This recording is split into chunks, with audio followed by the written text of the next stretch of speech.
নমস্কাৰ, আপোনালোক সকলোকে ডাটা নিউজলৈ স্বাগতম জনাইছোঁ।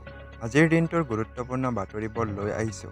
অসমৰ লগতে ভাৰতৰ বিভিন্ন প্ৰান্তৰ পৰা এনেধৰণৰ খবৰবোৰ চাবৰ কাৰণে আমাৰ চেনেলটো ছাবস্ক্ৰাইব কৰি এটা লাইক কৰি দিব।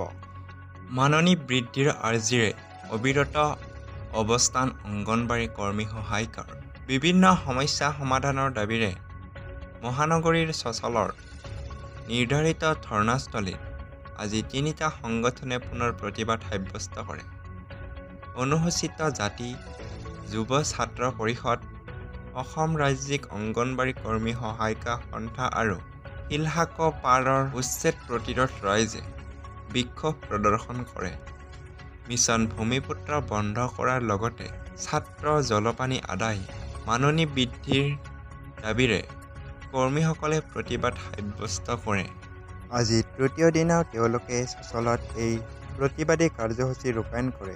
যোৱা সোমবাৰে হাজাৰ হাজাৰ অংগনবাড়ী কৰ্মী সহায়িকাই VIP ৰাজপথত অৱৰোধ কৰি যান-বাহন চলাচল স্তব্ধ কৰি তোলে।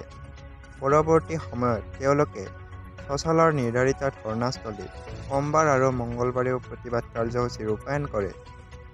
সন্থাৰ ৰাজ্যিক সভাপতি জয়মতী দাস আৰু ইন্দিৰা নেৱাৰে চৰকাৰৰ পৰা গ্ৰহণযোগ্য আশ্বাস লাভ নকৰা পৰ্যন্ত প্ৰতিবাদী কাৰ্যসূচী অব্যাহত ৰখাৰ হুংকাৰ দিছে। সমান্তৰালভাৱে চচলত ধাৰাবাহিক প্ৰতিবাদী কাৰ্যসূচী অব্যাহত ৰাখিছে শিলহাকো পাৰৰ উচ্ছেদ প্ৰতিৰোধী ৰাইজে। প্ৰতিবাদকাৰীসকলে শিলহাকৰ পাৰত উচ্ছেদৰ ক্ষেত্ৰত বৈষম্য হোৱাৰো অভিযোগ উত্থাপন কৰি আহিছে।